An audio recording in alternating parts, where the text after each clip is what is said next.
Hello, this is Peter Falk, and you're listening to the Columbo Files on the Ludic Lounge, hosted by Antonicus, Maximus, and John Soares.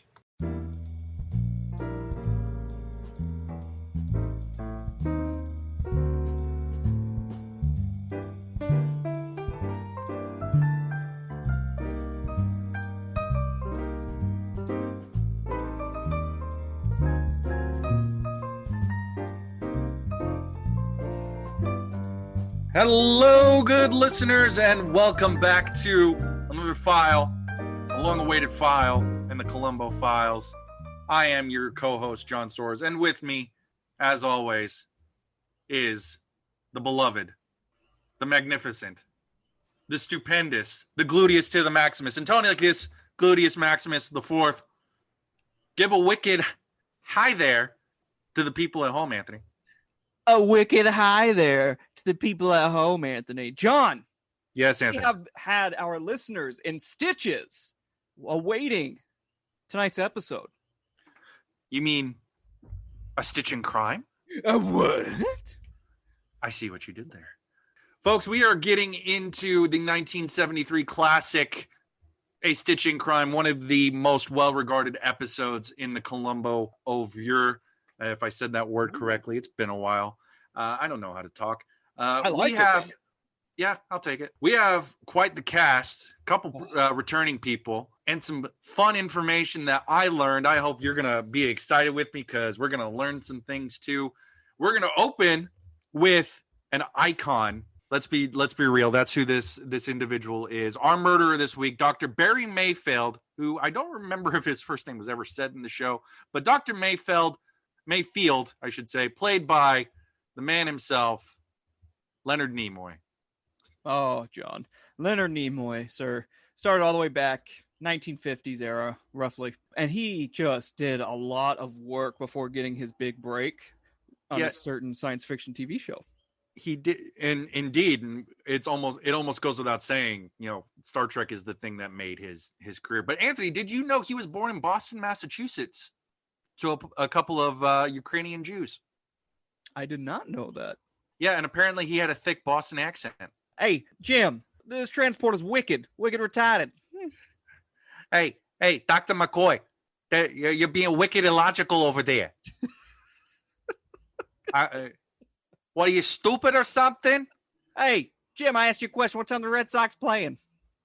Yeah, this ship is wicked fine, Jim. Do you know that? It's wicked good. Especially because we're doing wicked cool Boston stereotypes. It's great over here. We're gonna go down to the neighborhood chowder place and get us some Vulcan chowder. Vulcan chowder. Vulcan chowder. We're gonna move off of this bit because we're letting it go too long.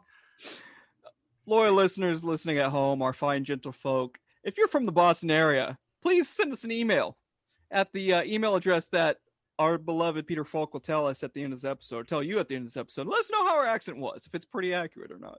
Or just shame us. We probably deserve it after that, to be quite honest. Fairly certain. He started acting in children's theater in the neighborhood theater, doing Yiddish theater in the community. He did. I think he was in a Fiddler on the Roof. Oh. Yeah. He was a method actor devotee as well. That makes a lot of fucking sense. Yes. Oh, there goes R.E. Sorry, folks. Yeah. Last time we did the same thing. His role model, Anthony, was Marlon Brando. Are you saying Leonard Nimoy saw himself as a contender? Could have been a contender. Funny enough, in 1953, while he was in the U.S. Army Reserves, he spent part of his time with the Army Special Services putting on performances of stuff that he wrote and narrated and emceed. One of the soldiers under his command, while he was a sergeant there, was actor Ken Berry, who Nimoy then encouraged to go into acting. During that period, Anthony, while he was because he was stationed in Georgia at Fort McPherson, as part of the Atlanta Theater Guild, Anthony, he was in a adaptation that he directed and starred in of A Streetcar Named Desire. Wow. Funny, That's right? fantastic. Oh my God. Considering the fact that Brando was such a role model to him, it Yeah. kind of makes sense. But Anthony, like you said, his film career starts in 1951 after all of this stage work. So Yes, it does. Yes, it does, and he did a lot of B movies. A lot of B movies. Yeah, Shoe leather. A lot of those. A lot of those. Yeah, and he was of the mindset that he was never going to be a big star because he was so lean. Even after he overcome the Boston accent. And one of the things I noticed, John, and in a short minute, I'll go over a lot of the like TV roles and such that he goes into. But one of the things I noticed as I was writing all of these down doing my research is they typecasted him a lot as like an American Indian or Native American, excuse my miscategorization there. Yeah. A lot of different various ethnic roles he got typecasted in, which I found interesting. Yeah, I mean that's just Hollywood, man. They would just put everybody and anybody except the person of that ethnicity or cultural group in that whatever part it would be. TV wise, Anthony, he had parts on Dragnet, Wagon Train, Bonanza, Gunsmoke, The Twilight Zone, Rawhide, where a lot of these Western shows I imagine he played the bad guy or those the typecast roles that you mentioned. He had parts in The Untouchables, Perry Mason, The Virginian, The Outer Limits, The Man from U.N.C.L.E. Now, Anthony, do you know a funny thing about The Man from U.N.C.L.E. regarding Leonard Nimoy? I don't, John. Please enlighten me. Do you know that The Man from U.N.C.L.E. was the first time he worked with William Shatner? Oh my God, no way. Yeah. So in that particular episode, Leonard Nimoy was the villain that the men from U.N.C.L.E. would have to go up against, and William Shatner was the young recruit who found himself stuck in this situation and had to work with the agents. Wow. Yeah. Gosh, because that was a lot. I can't remember. I didn't put down the date he was in that episode, but that was pretty close to Star Trek if I'm doing my timeline right in my head. Yeah, so like after U.N.C.L.E. and another guest appearance on Get Smart, he gets Star Trek, and Star Trek runs for 3 years. From 66 to, I believe, 69. He was nominated for 3 Emmy Awards for Outstanding Supporting Actor in a Drama. Ooh. And it is the only Star Trek actor to have been nominated for an Emmy. I mean, that makes total sense because he rocked the hell out of that role. Yeah, I mean, he defined everything about the Vulcans and the Vulcan culture and Spock. I mean, he carried the role for up until his death. I mean, he was in Star Trek: The Next Generation. He took up the role again in the animated series and guest appearances in Deep Space Nine, and not to mention the various Star Trek films. His final film role, of course, was in Star Trek: To Darkness as a cameo. Yes. But Anthony, do you know what other famous 60s show he was a part of? No, John. What would that be? Well, he had a 3-year run in Mission Impossible. Yes, he did. Do you know what his name was? I didn't get that far. What was his name? The Great Paris. And his real name was never revealed because the Great Paris, Anthony, was a retired magician. Oh, my God. No way. Isn't that amazing? That's fantastic. Oh, my gosh. He was also, John. Yes.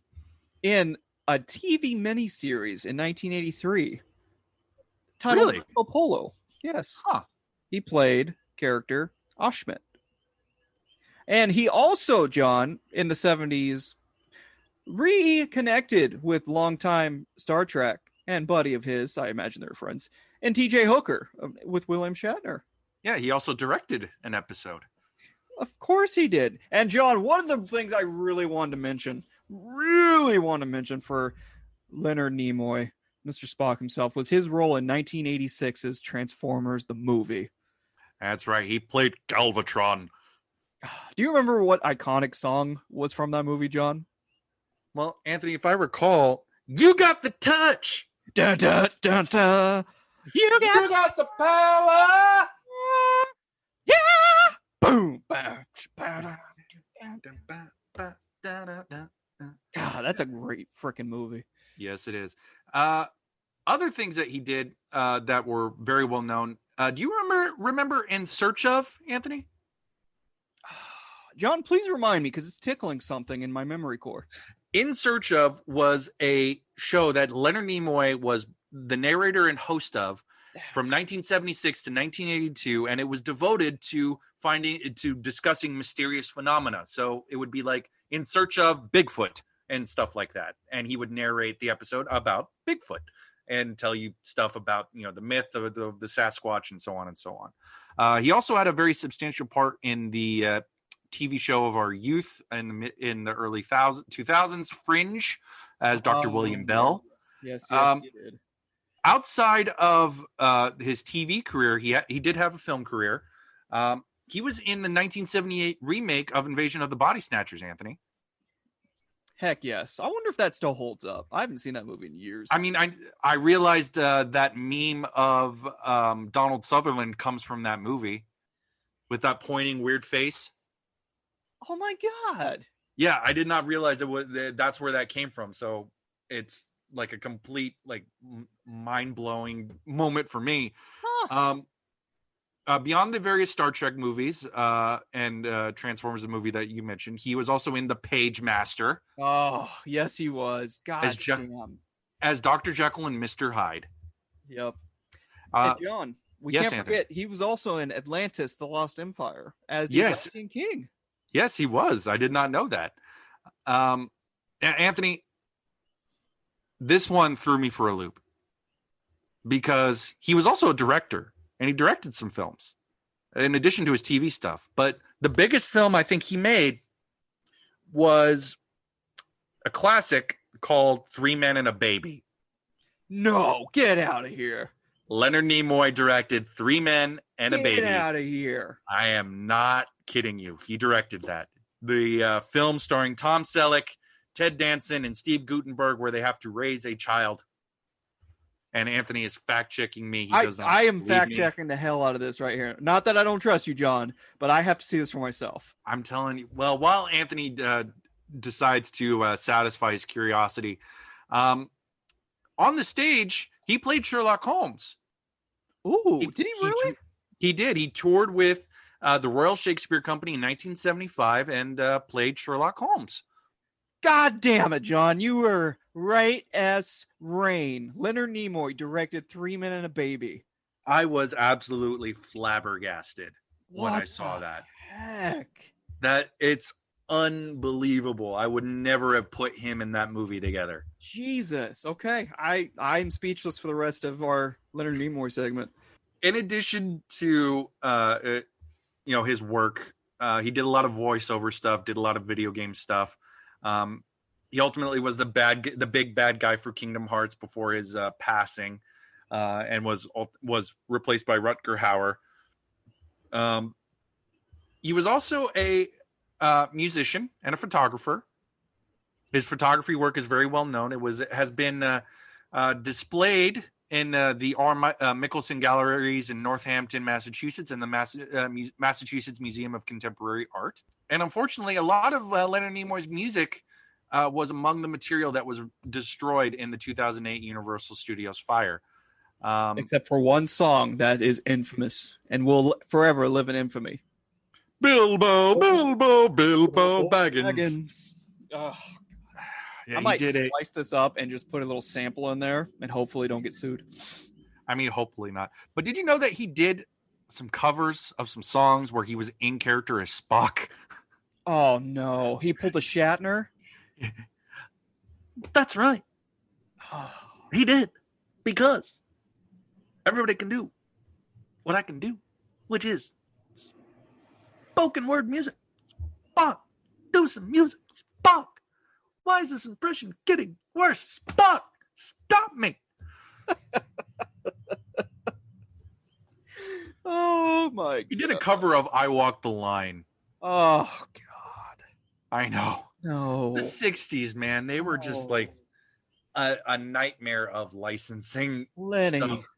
Lenny, why? It's bad. It's bad. It's real bad.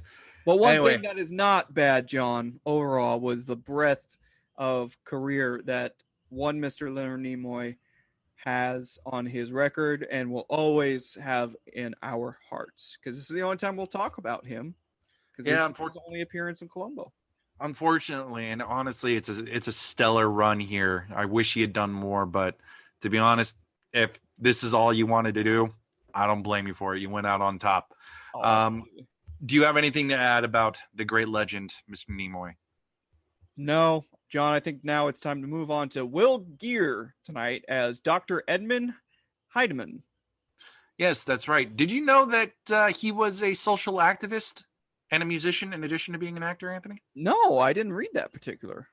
Yeah, apparently he was very active in the labor organization movements, among others, in New York and Southern California back in the 30s and 40s. Oh, good for him. And he got blacklisted. Wow, that makes a lot of sense. Yeah, he refused to name names to HUAC. Good for him. And I believe he might have joined the Communist Party of California, but that might be a misremembering on my part. Acting wise, do you know what his best known role is? Was it Johnny Allegro in 1949 as Schultze?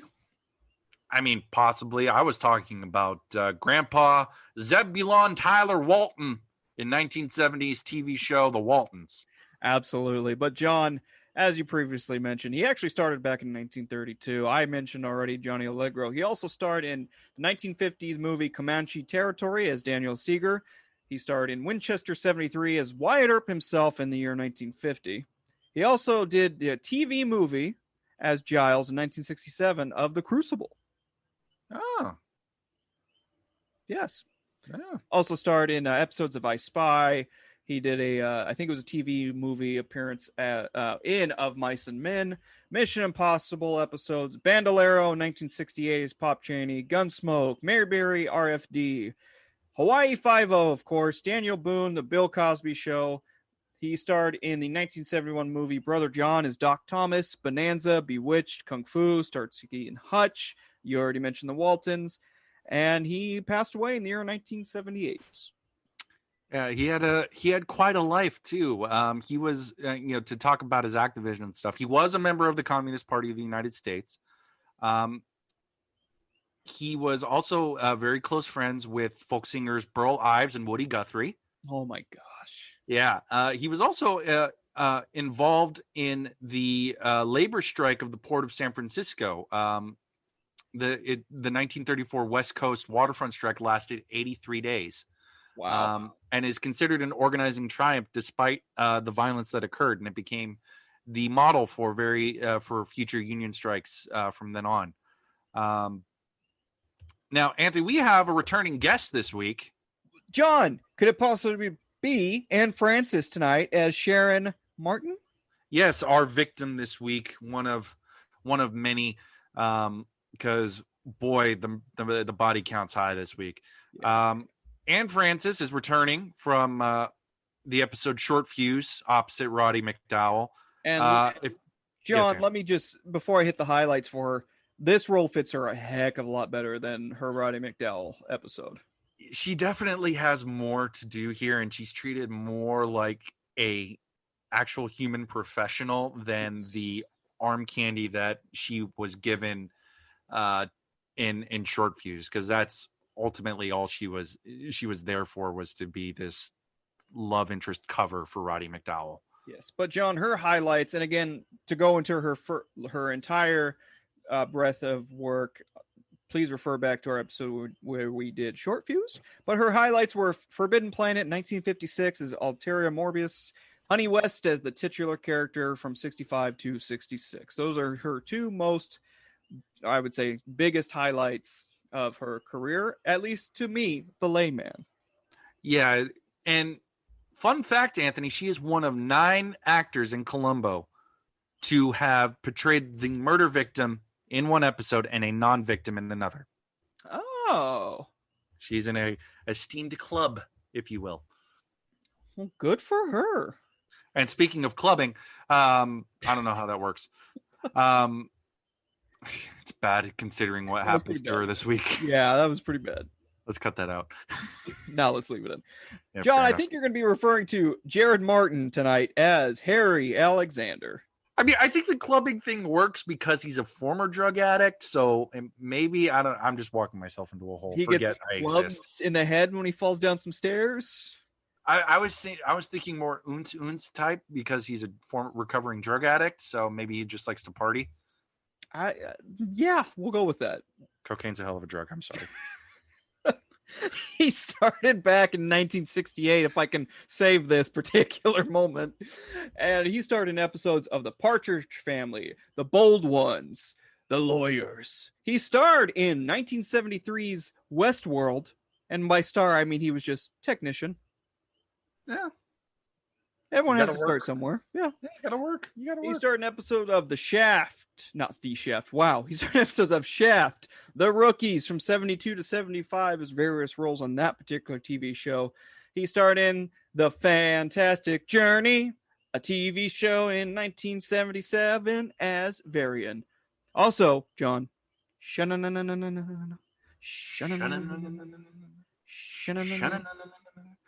Going fast. In slow motion. And of course, he starred, and by star, I mean just played a few role or two, and joined, more than likely, Mr. Will Geer. And he starred in episodes of The Waltons, John. Yeah. He was a thing to know about Jared Martin is that he had a very strong TV presence, especially throughout from the early 70s through the early 90s. He was a series regular on a number of TV shows, most notably Dallas as Stephen Dusty Farlow. Yes, sir. And he appeared on the show from 1979 to the end of the show in 1991. Anthony, do you have any more TV credits for Mr. I have Martin? so much more. He starred in episodes of Wonder Woman, Chips, The Incredible Hulk, Fantasy Island, Knight Rider, and John. He starred in episodes of Airwolf, the show that tickles your fancy every time it comes up. Every single time. The Love Boat, Magnum PI, Murder, She Wrote, Hotel, Enigma in 1987 as Dr. Robert Anderson. He also starred in the TV series of War of the Worlds from 88 to 1990 as Harrison Blackwood, and you already mentioned Dallas. Yes. Did you catch L.A. Law? Oh, I missed L.A. Law, but that is my bad on my part. No, it's okay. That's why you have me. I catch it. We catch each other's flack or slack, whichever one it is. Both. Why not both? Yeah, both. Definitely both. Now, we have one more cast member this week, Anthony. Yes, we do, John. Nita Talbot tonight as Marcia Dalton. She started her acting career as a model in the 1949 film It's a Great Feeling. It is a great feeling starting your TV role in that particular role. Yeah, that particular film was a musical comedy starring Doris Day, Jack Carson, and Dennis Morgan in a parody of what goes on in a Hollywood movie. That makes a lot of sense. Yeah. And John, she's got a lot of work to her name, so I'm going to try to blow through a few of these, and please stop me if one of these catches your particular attention, John.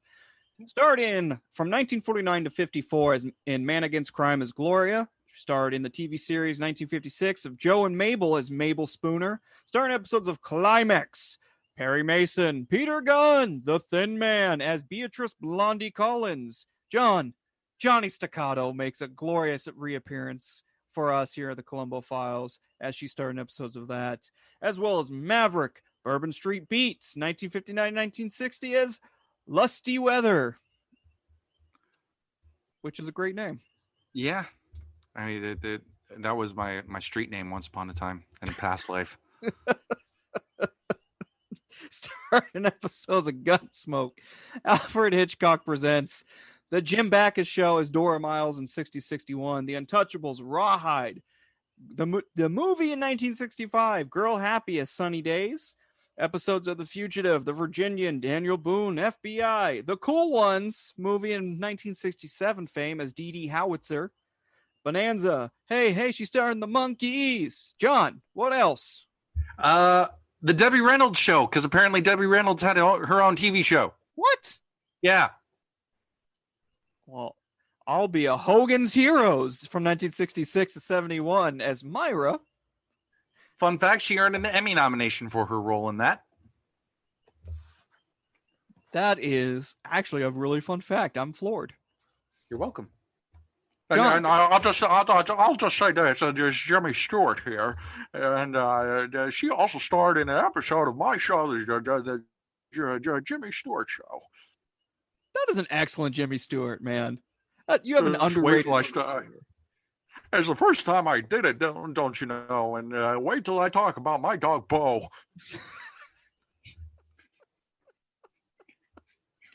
And speaking of, That's right, Zulu. That's right. oh my God, John, did you know she also starred in a couple episodes of your dad's favorite show, Mannix? That's good to know.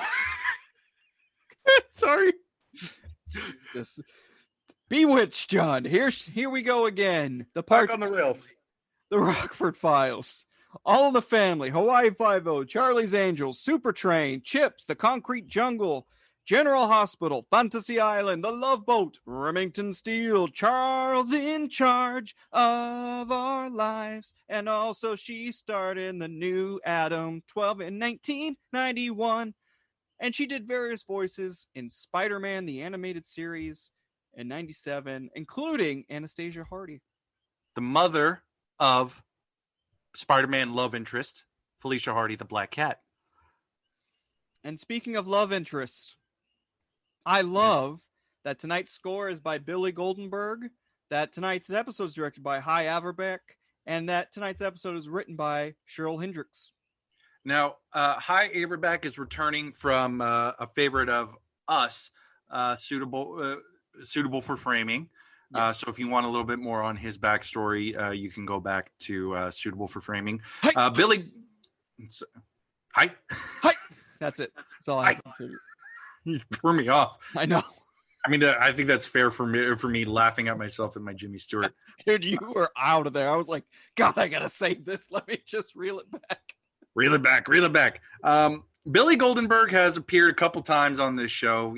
He did a number of Columbo episodes, and to be honest, this one feels like the highlight of his tenure on Columbo. I really loved this score. So if you've kept up with the Columbo Files so far, you know Billy Goldenberg's backstory.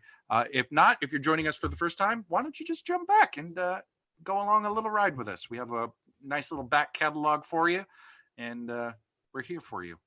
We're just a bunch of nice friends. Speaking of nice friends, Cheryl Hendricks, who I believe only wrote one episode of Columbo, he had a quite a substantial backlog of work that he did for different TV shows.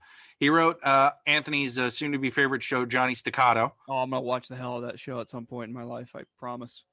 Yeah, I know. That'll be the Staccato Files after the Columbo. The Staccato series. You think I'm kidding? Maybe there's enough of a market. I don't know. He also wrote episodes of Bonanza, Combat, Hawaii Five-0, my dad's favorite show, Mannix, or one of them. Episodes of The Wild Wild West, The Mod Squad, Mission Impossible, 8 is Enough, and Anthony, I thought we were going to get away with this without mentioning this show, because we mention it, I think, almost every single week. He wrote for a couple episodes of The Streets of San Francisco. Now, John. Yes, Anthony. When he was writing, because obviously you said he wrote a bunch. Yes. Was he in fact wearing a flower in his hair? Anthony, I can say for sure that he was not, in fact, wearing a flower in his hair. Again, it was Michael Douglas. Not Kirk Douglas? Not Kirk Douglas. Maybe Carl Malden. I don't know.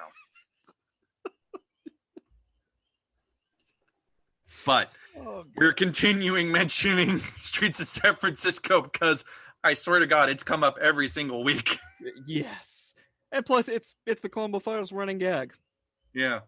We got to do it. Anthony, I have one little bit of trivia for you about this episode. Ooh. Because it does tie into Star Trek, funny enough.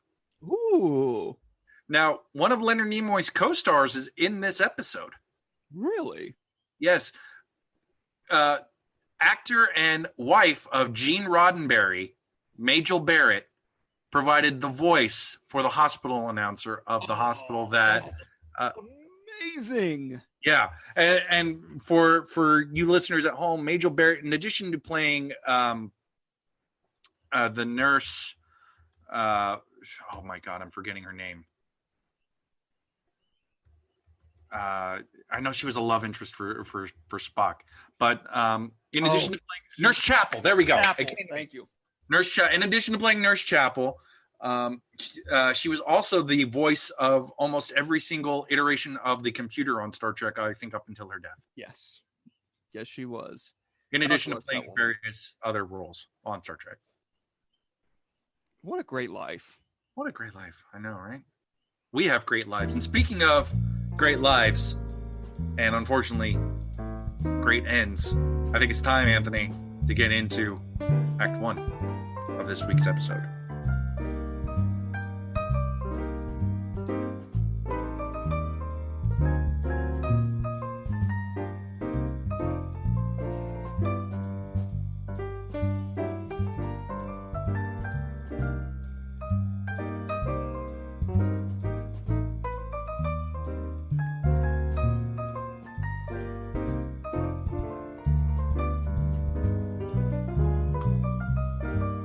John, Act 1 of A Stitch in Time. I mean, Stitch in Crime. Crime in time. Edit point, for sure. Leave it in. Okay. It opens with ambulance racing down. Yeah, and it's not... I had to get used to it being just like a weird station wagon, not the proper right? things that we're so used to. It was weird. It looked like Mom and Pa's station wagon rolling down with this old man. And we learned this old man, the patient himself, is Dr. Heinemann. Yeah, and he's backseat doctoring while he's in the ambulance. Yeah, it just goes back to the old adage, doctors make the worst patients. Absolutely. So while he arrives at the emergency room, I believe a nurse named Sharon comes in. Nurse? I'm not sure. I mean, we don't get enough about her position to really say what she is. She's just a nurse to this doctor, I guess. I wonder if she gives good helmet. Oh, God. File that. I would like to take that back. Please do. So Dr. Heidemann is very much like, oh, no, I'm fine. It's nothing. He had chest pains. Apparently, he has been pushing off we learned later he's been pushing off a very serious heart operation. And while he says, just tell me when my room's ready, I'm going to go up to the lab. Even though Sharon is very concerned about him and he's just very much, I'm fine. I'm a doctor. I'm fine. Right. Then we see the incredibly handsome Leonard Nimoy, Dr. Mayfield, reading some letter that was to Dr. Heidemann. Yes. Anthony, do you remember what the contents of that letter was or were? John, I'm going to just paraphrase because I don't quite remember. But essentially it was that their experimental thing that they're doing as far as experimenting with these monkeys. Like some heart procedure or something. Yeah, heart procedure or something of the like has to be postponed due to something with not enough information or wanting more information or something of the like. It's like it's essentially there's prospects for this procedure, but they need more time to run tests to figure out if it's fully efficient and able to go to a human trial. And Mayfield seems a little grumpy about this letter. And Heidemann walks in and Mayfield makes it so that it's not really obvious he read that telegram. And Mayfield or Heidemann just lies about, I just came in on a car ride, just thought I'd pop on by, which is kind of hilarious. Yeah, exactly. And this is where Sharon comes in, again, not sure if it's the head nurse, but essentially who is the nurse to Dr. Heinemann. They've been great friends for a while. And where she drops the ball and says like, hey, you're supposed to be in your hospital bed. And Mayfield instantly is like, what do you mean hospital bed? What's going on here? Yeah. So, and she's interrupted a conversation that Heidemann and Mayfield had about, we need to move. Mayfield wants to move forward and he's very much all about getting the recognition for creating this great procedure, and Heidemann is talking more about, let's be cautious. We're talking about people's lives here. And we learned through Mayfield that that Heidemann's been putting off this valve operation for a while, and that as the surgeon, Mayfield's going to do the valve replacement. And Heidemann gets sent off, and Sharon is very concerned. She's not the biggest fan of Mayfield based off the conversation between the two of them. No, she doesn't trust him. She says he's essentially only there to take the glory of the project, and he is essentially like a headhunter. He is looking to take the glory and put his name amongst the stars as one of the best surgeons in the land.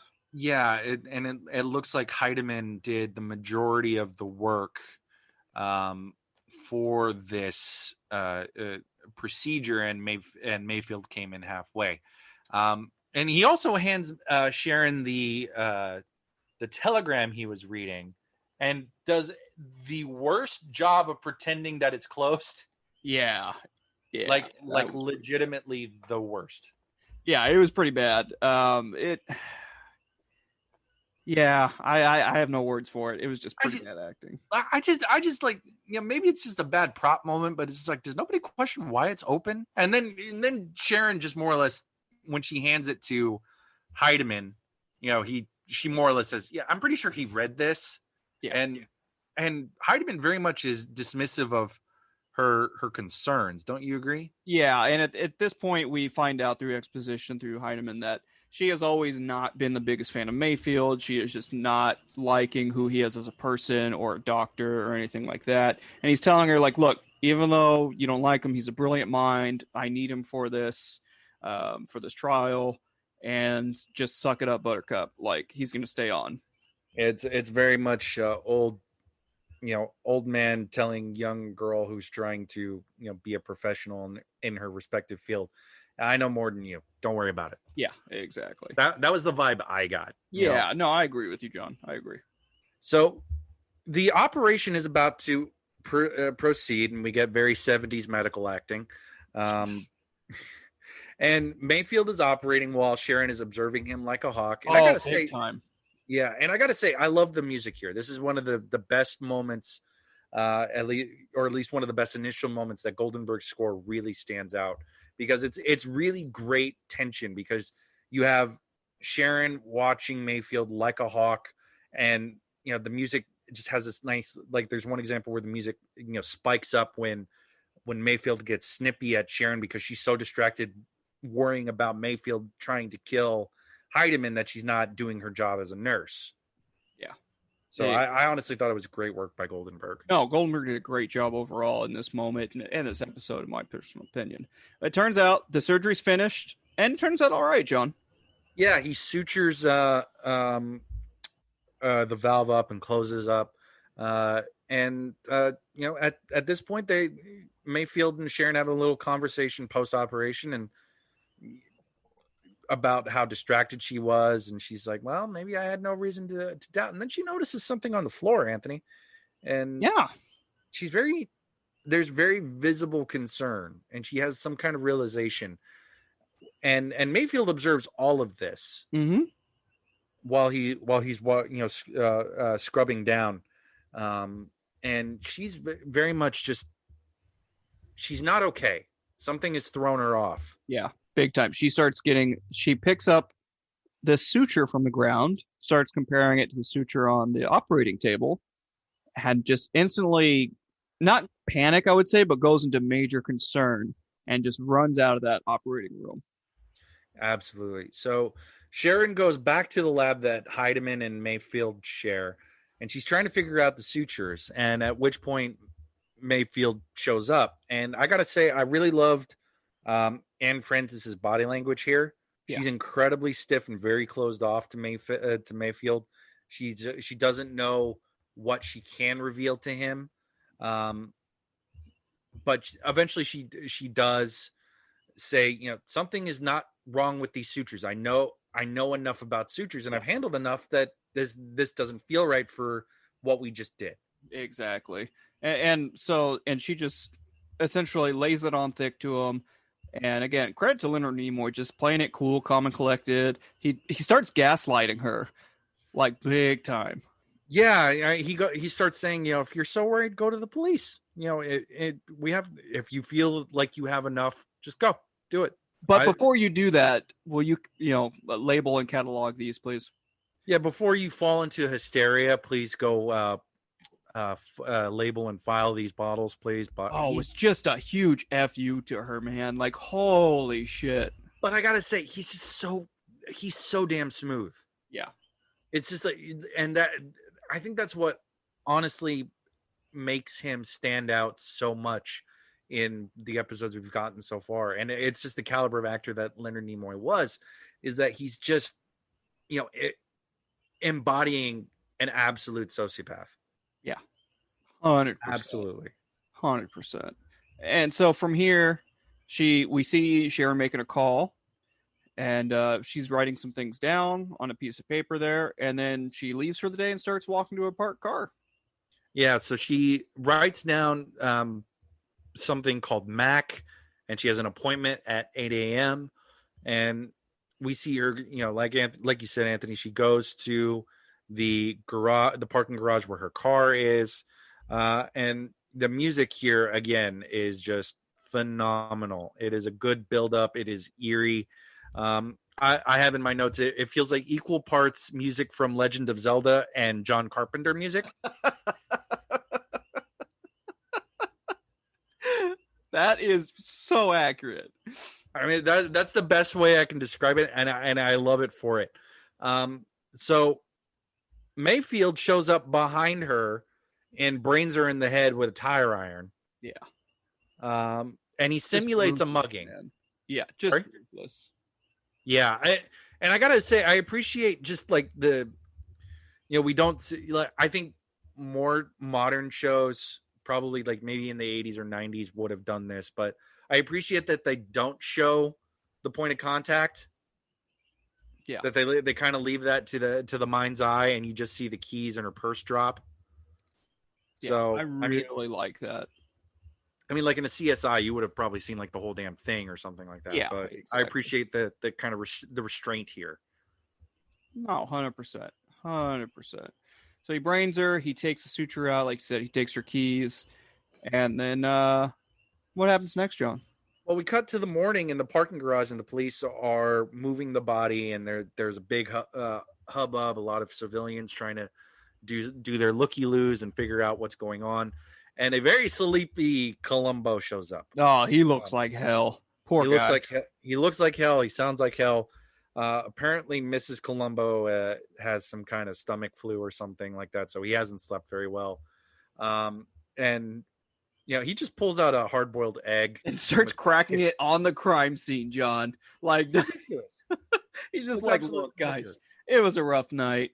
Anybody got any coffee? Can I just get some goddamn coffee? And is cracking an egg. And the ME, John, or one of the CSI guys is like, sir, this is an active crime scene. What the hell? Can we not do this? And we learned that her car keys are missing, Anthony. Yes, they are. And we cut to Dr. Mayfield hanging outside of Sharon's apartment like a creeper. Oh, big time. Big time creeper. Just like, but again, this is something that is in line with this character. He is cold. He's calculating. He is patient. So we don't know how long he's been waiting there, but he just waits and he waits and he waits. And we see a woman leave. We don't exactly know who it is. I think it's her roommate, but it's unclear at this point. Very unclear at this point. So he uses the keys that he took from Sharon, goes into the apartment. And again, music's fantastic. Music's absolutely fantastic here. Really good. And then we get a very leisurely daylight simulated burglary at the apartment. And he's also leaving some bottles of, I guess, some liquid medicine. Do they? They show the label. I don't remember the label saying what medicine it is. No, from my recollection, it was very unclear. It was just like a few bottles of medicine underneath the sink, essentially, that he leaves. Well, that's where we find them later. But Oh. he's planting them somewhere. We just know that he's brought medicine. So we go back to the parking garage where instead of coffee, Columbo gets orange juice. He just found some orange juice. He's like, guys, I just need something. Can I? Like, I know Starbucks wasn't as like prevalent at that time, but it's just like they're near a hospital. Hospitals have coffee, or there's coffee shops near a hospital. I mean, come on. Like, can't some like lower ranking just beat cop do a coffee run for poor Columbo? Seriously, right? It's ridiculous. So they're wrapping up the investigation of this immediate scene. The sergeant on the scene is telling Columbo that it looks like a typical mugging. You know, they ran through the wallet, they took everything. It doesn't, you know, she wasn't, physically assaulted beyond the single head wound. Right. And they find the murder weapon, the tire iron, and then Columbo does the most Columbo thing I can imagine. Anthony, do you know what he does? What does he do, John? He takes another hard-boiled egg and cracks it on the murder weapon. Like, I can't with him. Oh, I seriously can't. That was amazing. Lieutenant, you're gonna kill me one of these days. Or find my killer. One of the two. Probably both. Let's say both. Yeah. I think that's safe to say, right? Yeah, it's pretty safe. But John, the scene transitions to Mayfield walking back into his office, making a call to ask for preparations, trying to get a hold of for the surgery or follow up for surgery. And he's just grabs a random clock, starts adjusting the time on there, and he gets the call like all surgery's been postponed. Yeah, but Anthony, the thing about that clock is that he's fussing with the clock while he's learning about Sharon's murder, and I equated that to Jack Cassidy checking his mail. Exactly. Yeah, and funny enough, Columbo is in the room when all of that happens. Yep. And even though he's groggy as hell, he knows something's up. Oh yeah, and he just he starts talking to Mayfield, and he goes makes a comment on how great his concentration is, resetting the time clock or whatever while getting the news of Sharon's death. Yeah, it's just like he must be a fantastic surgeon because to get such news like that and change a clock time at the same time must mean you have terrific patience and a steady hand. Now Columbo came to him to learn more about her personal life and figure out if anybody in Sharon's life would have gone after her or there was any reason somebody would have done anything. And for the record, Mayfield calls the clock thing a reflexive action, which is interesting. And another note, this is all personal. I love how much of a wild man Columbo looks in this conversation because he has ultimate bedhead, and I love it. Yeah, love it. And speaking of things I love in the interaction, so they both walk out of the office, and Columbo's still talking to him, and I love how Columbo talks to Mayfield about, hey, how much blood and stuff you think I'm going to see in here? Because I faint if I get too queasy looking at blood. No. I might pass out. You got any tips for that? He's just like trying to stay out of hospitals. Advice. Lieutenant, stay out of hospitals. That's my advice for you. Which I thought was very much a double-edged statement because it feels like Mayfield is just telling him, get away from me. Yeah, pretty much. Get away from me. I don't want to see you. I don't want to deal with you because you are a sign that things might go wrong for me. So get away. Yeah, exactly. And then Mayfield walks in on Heinerman and he asks for him to just stay a few more days there, just for more observation, more tests, whatever have you. Yeah, he also informs Heidemann that Sharon was killed, and he, for a man who had a major heart operation, he didn't take it too badly. Yeah, exactly. Just took it on the chin. He's like, oh darn, that sucks. Yeah, which is weird. I mean, I think one of the flaws I would say of this episode is that they set up Heidemann and Sharon to have this kind of mentor-mentee, father-daughter thing, and maybe it's just, due to the script not having enough time to get into it, or maybe it's Geer's performance, but it's just like, you're right. I would expect a little bit more reaction than just a matter of fact. I can't believe it. I can't believe it. Yeah. You know what I mean? Yeah, I know. I 100% agree with you, especially because they made it seem like they've been working together for so many years, right? That they've been like she's been his like personal nurse for X amount of years, and just the reaction again. It's one little sticking point, but again, it doesn't ruin the interaction here with Mayfield. Doesn't ruin anything for me in the long run. But speaking of not ruining things, that's a ham-fisted segue. We go to Sharon's apartment, and Columbo is interviewing her roommate, Marcia, who sounds very much like a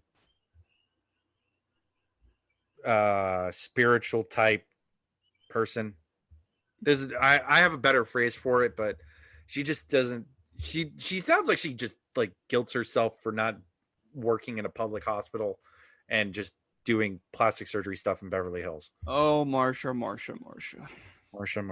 But to be honest, she has nothing to add here. She doesn't know anything. Yeah. She doesn't know why the apartment got tossed. She doesn't know why Sharon would be killed by somebody.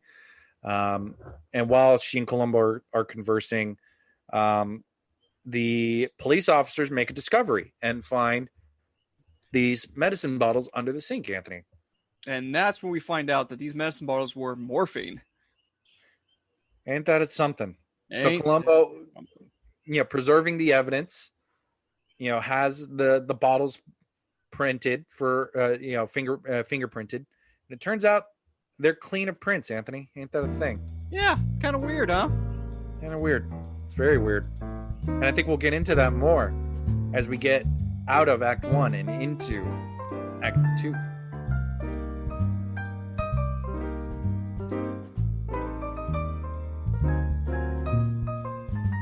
Act 2.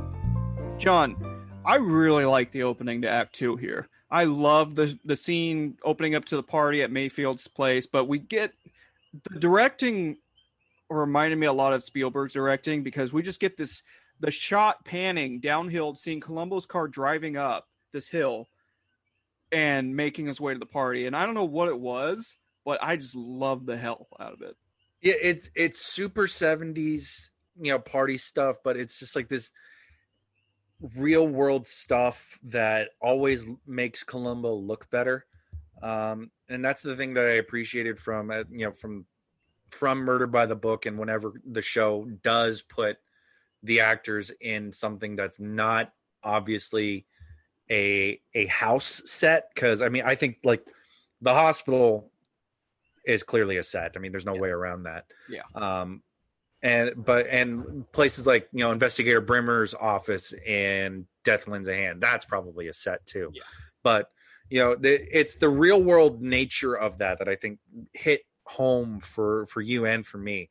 And I also think that this is Ken Franklin's house being put to use again.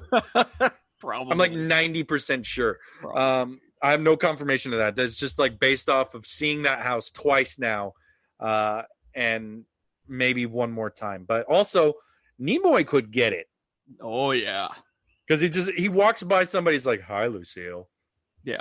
And he's wearing like a nice, like smart leisure suit. Not leisure suit, but like looking like just a leisurely man in his early 30s. Like just a well-dressed man in the 70s. He's got a turtleneck, nice dark blue turtleneck. Just looks good, feels good. He's doing it. He's doing things. Beam me up, Scotty. Indeed.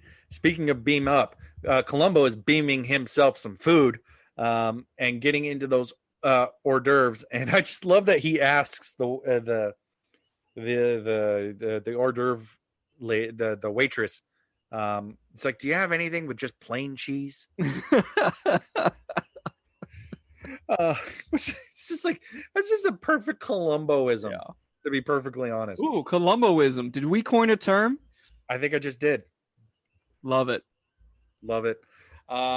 So Columbo, while messing around with hors d'oeuvres, which is in of itself amazing, is met by Mayfield, And Columbo admits he's a little off schedule due to lack of sleep and being thrown off by personal things, which might explain why it takes him so long to kind of get at the crux of the problem here. Yeah. But I also think he's kind of just testing Mayfield still, right? Like, I think he is thrown off. He's still like just drowsy and whatever have you. But I think he's also just kind of getting the ilk of what makes up Mayfield. Yeah, and it also helps Columbo's theories that Mayfield is having a party after somebody ostensibly close to him has been killed, which he writes off of being it. Honestly, there was no way to cancel. It was just too close, which makes no sense. Yeah, exactly. And that's mostly due to the fact that this is the age of COVID, where if you do plan something, which you should be very careful on doing, it can be canceled any second because of somebody getting sick or whatever. Yeah, exactly. And speaking of getting sick, Columbo starts getting a sore tummy ache as he's giving the rundown about Sharon possibly being into drugs or selling drugs or something of the like by the morphine. Yeah, so Columbo tells Mayfield about the morphine and is trying to figure out, does she have access to these drugs? And yes, she can access them in the lab because she worked with both Heidemann and Mayfield. So now we're dealing with a couple things. Did somebody was she dealing drugs? Was she giving it to somebody that she knew? Did that person kill her to get the drugs? We don't know. But the problem, Anthony, is that none of that matches with what everybody is telling Columbo Sharon's character is like. Yeah, exactly. It makes no sense. Why would she be dealing drugs? She's not using it. She clearly wasn't using it. She can't be selling it. So why are they here? Yeah. And there's not an answer. And I really like Nimoy here saying like, well, I can't really give you an answer, because other Columbo villains we've seen would just give some cockamamie excuse about, that sometimes a person can do X and do Y. But I really like how Nimoy's just like, yeah, I didn't really know her that well. I can't really speculate on that. I'm sorry. Yeah. And to be honest, he kind of gives a pretty natural explanation. Is just like, sometimes you don't really know people. They can do whatever they want. And our relationship was purely a working one. I did not know her well enough to say what she would and would not do. I knew she was a competent nurse. That's it. I don't know anything else. Yeah. But this kind of bites him in the butt later, and I'll talk about that as just a few more scenes down. But this is where Columbo starts getting a tummy ache because he's eating too fast, John. Yeah, which, I mean, I found that weird, mostly because, it comes after Columbo mentioning, Mac. Yeah. Columbo's trying to figure out who Mac is and who Sharon was trying to meet at AAM. Maybe it's this drug addict. Who knows? And I love Columbo's explanation for why he gets his stomach problems. It's just like, it comes and goes when I eat too fast. It's just like, really? Yeah. Really? I honestly thought it was an excuse to get like to get something else out of Mayfield. I thought a writing sample, but that didn't go anywhere. But Mayfield pulls a solid, say, yeah, I got something for you here. Let's go into the house. So they go into the house, and then Columbo's still kind of talking about the drug setup. And he's talking about like a druggie, a drug addict, a dope addict, whatever have you, and says, it's kind of funny if that was a dope addict busting in. Yeah. Why would he wear gloves if he's just out of his mind? Yeah, nothing makes sense. And Columbo's down because of it. It's just like, there's no more there. Let's run it down. There's no fingerprints on the morphine. There's no fingerprints on the tire iron. But both have indications that somebody with gloves was handling them. Yep. So, and you're absolutely right. A drug addict wouldn't give a damn. Yep. They would just do it. Yep. They wouldn't have the foresight to put on gloves, which makes no sense. And at that point, Columbo has exhausted whatever he needs to talk to Mayfield about.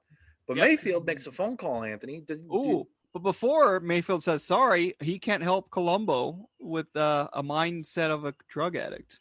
He just dismisses him right off the bat. And then Columbo leaves, and which we see Dr. Mayfield himself rifling through a phone book. Before we move on to his phone call, can I just say that This, in particular, Mayfield and Nimoy are very good at just dismissing Columbo. Yeah, exactly. Yeah, and this is, I think, one of the first times so far. I think one of the few exceptions might be A Tude in Black, where the dialogue feels very, very natural to a conversation. Yeah. And that, the responses by Mayfield are very much of a guy who is able to keep his calm, but Columbo isn't supposed to know that. But it's just, he's pretending he doesn't know. And he's giving the answers that somebody who doesn't know would give. Exactly. 100%. He's not trying to make some cockamamie excuse for why a drug addict would wear gloves or anything. He's just like, I can't help you, man. But speaking of cockamamie nonsense, because this is some nonsense. Yeah, this was some shoe leather here. And this is, John, what I was mentioning about him going to bite himself in the butt by that earlier statement of, I didn't know her personally. He calls up Sharon's roommate, John. Yeah, he calls up Marcia and they go on a leisurely stroll on a beach pier. And he is putting on the charm, and he's trying to get something. He wants something. And he's trying to figure out with Marcia. It's just like, well, let's run down what we know about Sharon and what she does. Yeah, so, which is, John's kind of funny that he didn't know her that well, but all of a sudden he's calling up her roommate to have her help solve the murder. Yeah. Ain't that some funny things? Yeah. Makes no sense. But I do appreciate that, we get all this beach footage while the phone call just narrates over it. I thought that was a nice little touch. Yeah. Speaking of touch, we learned from Marcia that Sharon volunteered at the Veterans Center or at a drug rehabilitation center and helped some veterans. And then Mayfield brings up, this name that he remembers that there was some guy named Harry, and Marcia goes, Harry Alexander, that he was somebody that Marcia worked with. And he's a former drug addict, and Mayfield gets all, that's it. That's the one. And here's a beautiful bit of acting.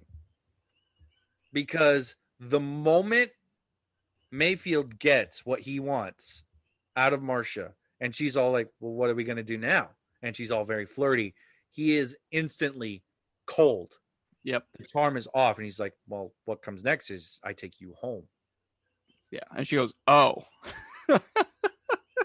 I got it. Like, I don't think Spock is ever a sociopath because, that's just, he's just representative of the logical nature of his culture. But my God, Nimoy can embody sociopath way too damn well.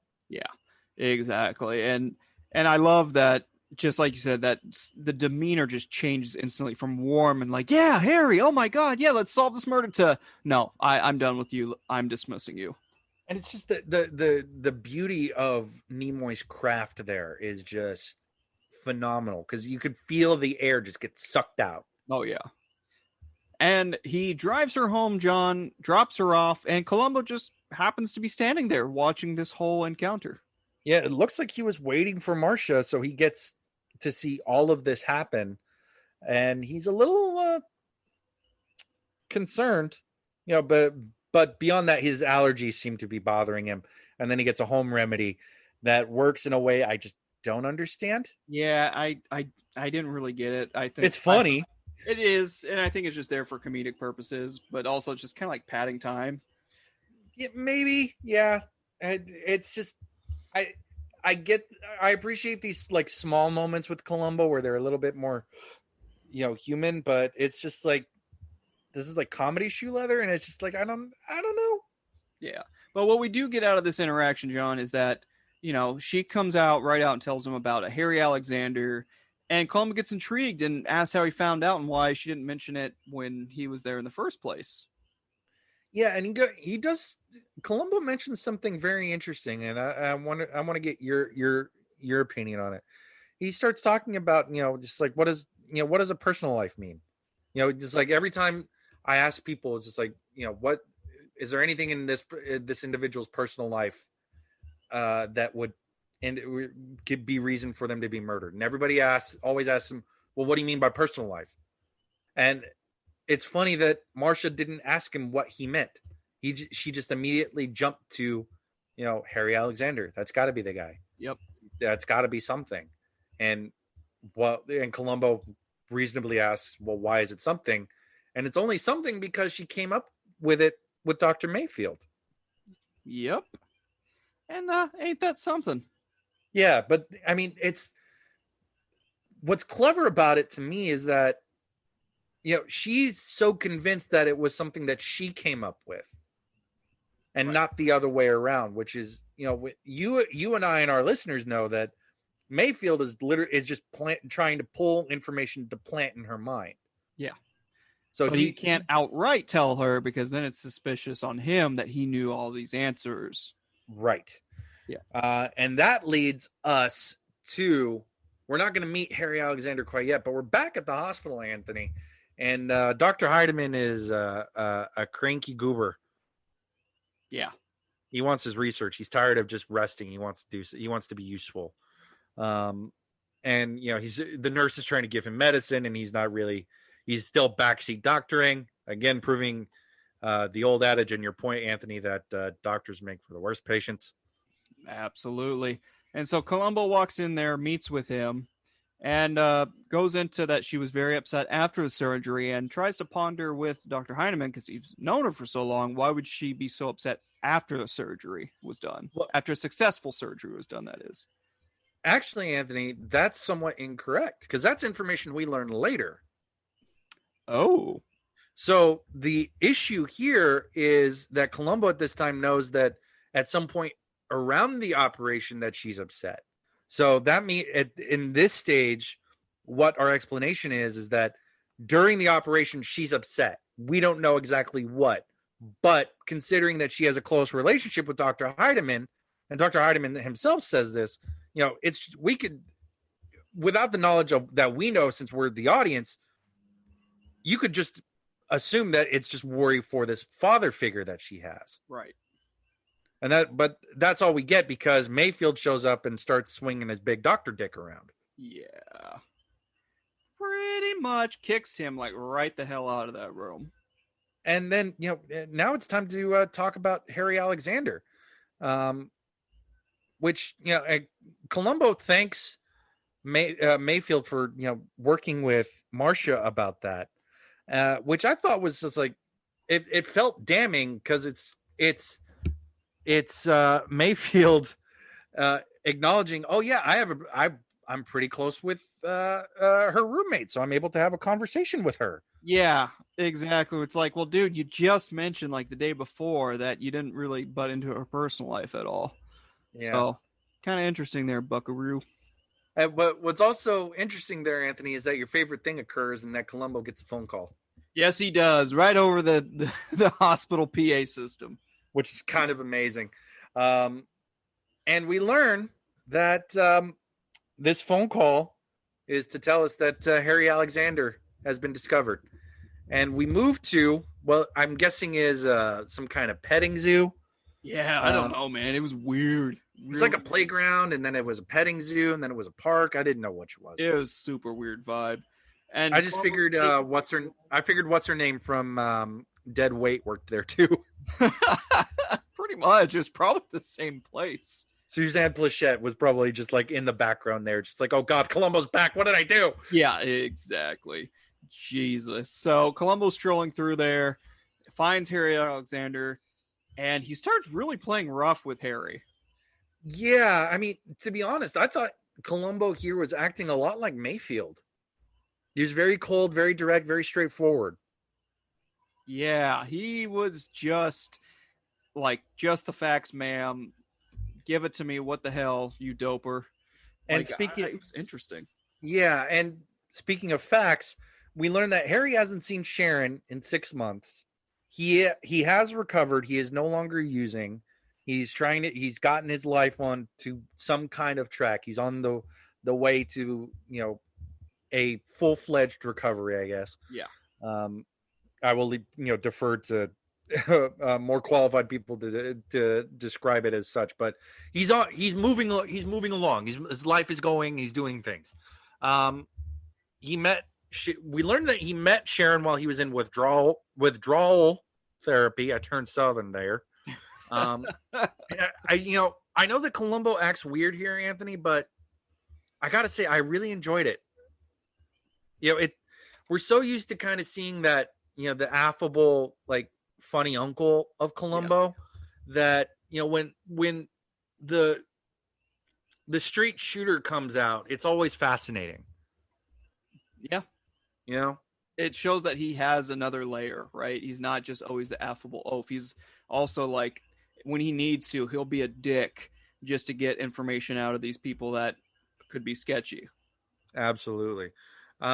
We also learned some more things about why Sharon stopped seeing Harry Alexander, Anthony. Yes, Sharon, essentially, we learned from Harry, stopped seeing him because she felt that as a recovering addict, he is going to be supplementing one crutch in his life, meaning the drugs, with another, meaning her and their relationship.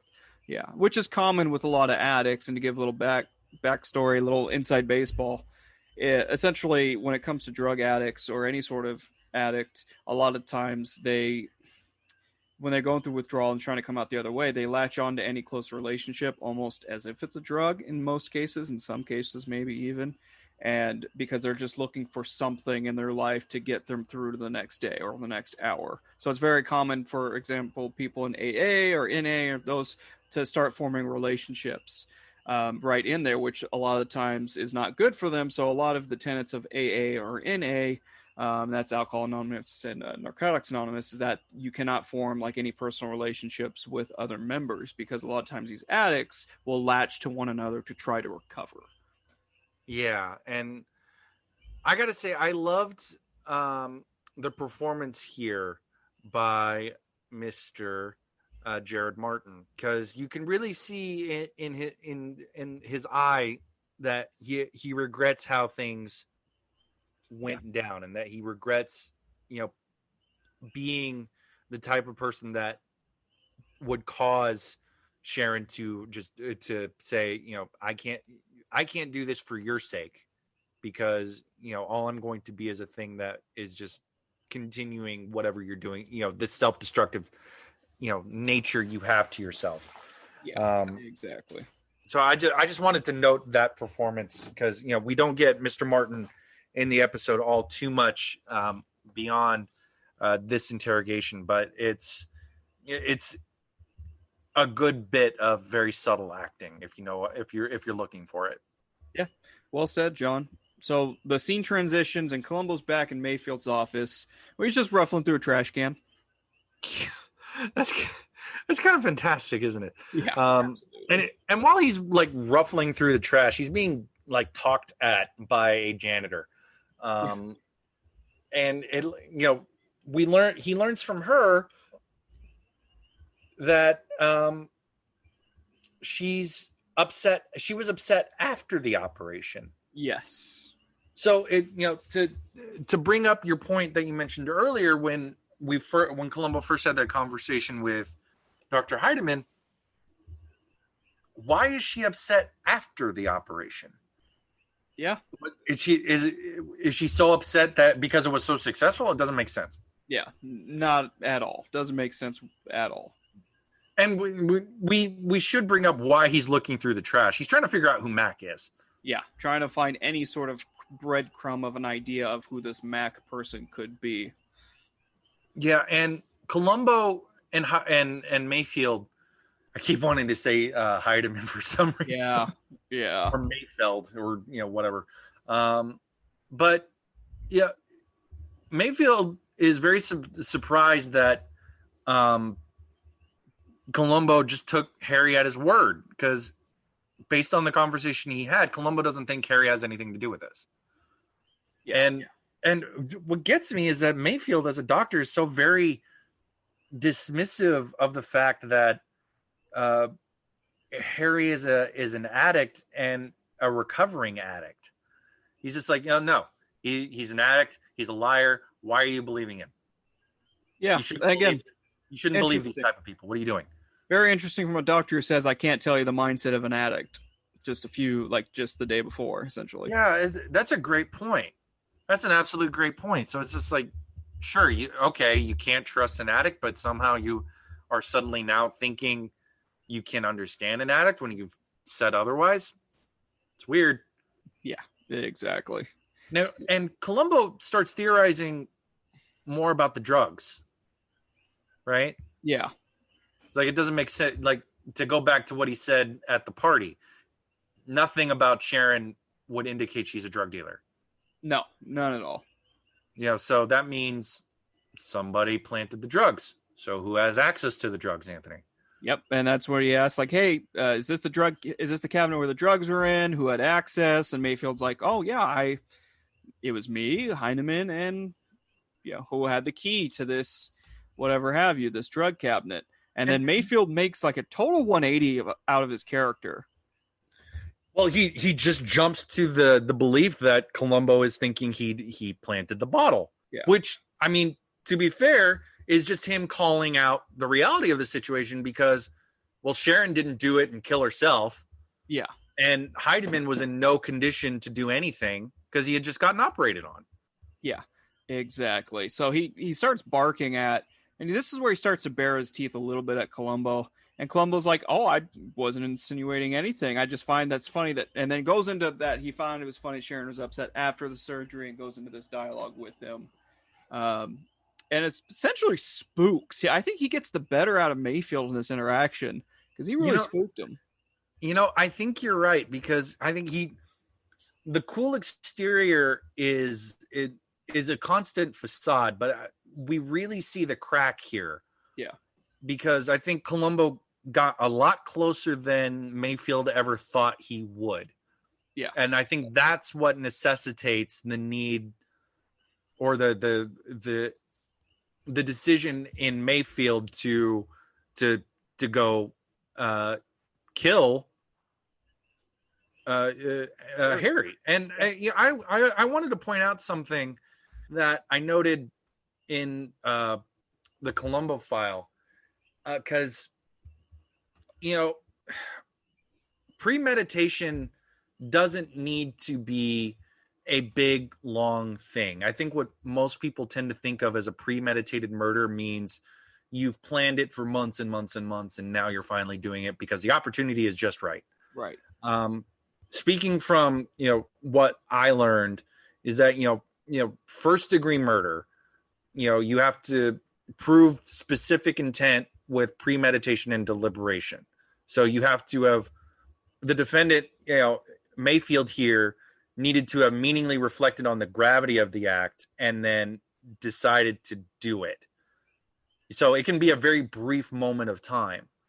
So this instance of him grabbing the whatever he grabs from this medicine closet or cabinet, and then going to Harry's apartment, the next scene, means that he knew what he was going to do and then decided to do it. Yep.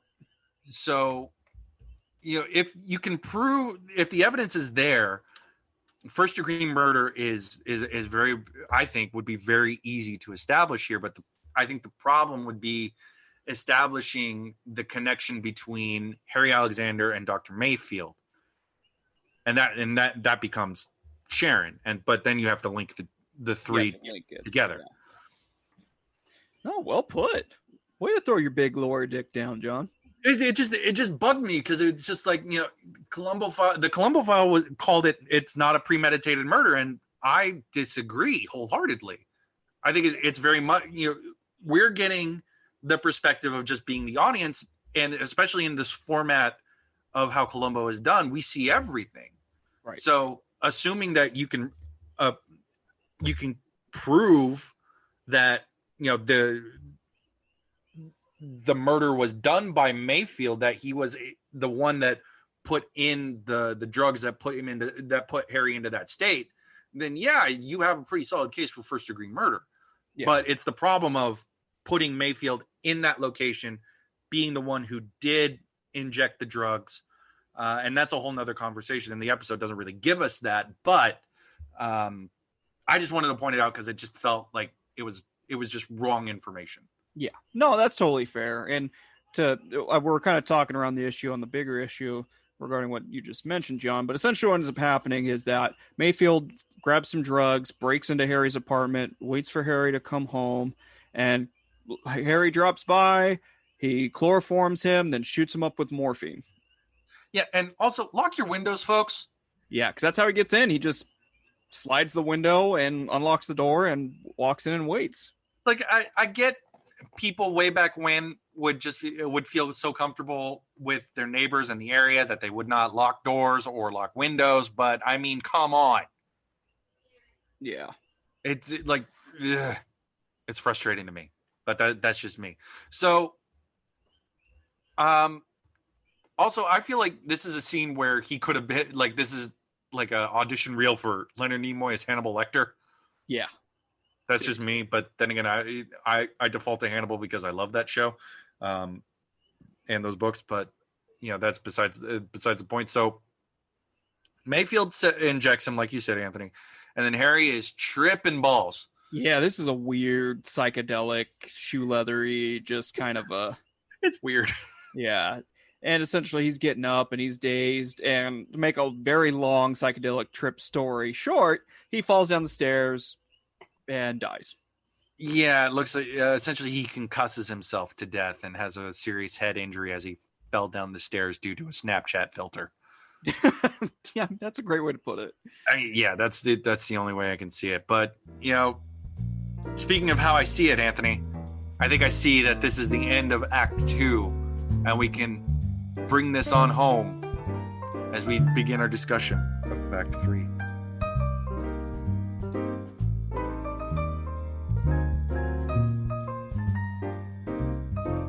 John, Act 3 opens, of course, with Columbo back at Mayfield's office and, just talking to Mayfield about the Harry Alexander thing. He's very dismayed. Seems like, everything is kind of wrapped up. Harry Alexander, the drug addict, dead on a morphine overdose. And lo and behold, Sharon had a bunch of morphine just stashed away in her apartment. Kind of, put two and two together. Maybe he relapsed and tried to get her to give him drugs, and she was doing it for a while, and then she didn't, and then who knows. And Columbo feels like, he thinks the case is over, and Mayfield makes this comment. It's like, well, we all make mistakes. And Columbo immediately goes, what mistakes? Yeah. And Mayfield, says that, you misjudged Harry. He's a drug addict. You can't trust him, which is incredibly presumptive. And Columbo disagrees. Why does Columbo disagree, Anthony? Do you remember? Oh, because, Columbo watched him at the zoo rip a heater with his left hand, and Harry was injected with the morphine in his left arm. And so he's like, yeah, if you're left-handed, how are you going to inject morphine into your left arm? Yeah, it doesn't make sense. Also, I appreciated that you called lighting a cigarette ripping a heater. Yeah, thank you. I feel like I'm doing a podcast with an old-timey private eye. Close enough. Yeah, see? I'm going to go over down to the bodega on 49th Street and rip me a heater, see? John, we already established a long time ago that we're just old men. I know. So Columbo, after explaining everything that you just said, Anthony, about the arm and, how it's inconsistent, it really seems like somebody's going through a whole lot of trouble and a whole lot of bodies to make it seem like Sharon was murdered by Harry Alexander. And John, I love how, he, meaning Mayfield, starts to backpedal a little bit. And then essentially says, well, Columbo, then you have a lot to prove, and something, and poses a question and says, Columbo goes essentially, you ask a lot of hard questions, Doc. And Mayfield turns to him in the best acting of Nimoy that I can see and says, you know what? So does a Jerry, Columbo, and just gives him the biggest just F you smile I've ever seen. It's a great interaction because it's not so subtle barbs at each other. It's just like it's Mayfield knowing that he's being circled by a shark, but thinks he's clever enough to dodge the shark because, to go back to what I said earlier, there's no real way to really establish why Dr. Mayfield wants Sharon dead. There's nothing to indicate that, he had a reason to want her dead. No. Everything points to them just being efficient colleagues. But that's something that we can get to later. Sure. So Columbo goes to Heinerman's room because now he's really just needing cold hard facts about Mayfield. So he goes in there and doesn't get too much besides the fact that he has a eureka moment, John. Yeah, so they're talking about Sharon's mental state, and this is where Heidemann learns that after the operation, Sharon was upset. Yeah. And he starts telling Columbo, well, Sharon didn't have the greatest of opinion of Mayfield. She thought he was an opportunist. And while he's having this, discussion with Heidemann, Columbo's examining, a pair of forceps, I believe, or some medical tool, and he sees the company name on it. It's Marcus and Carlson.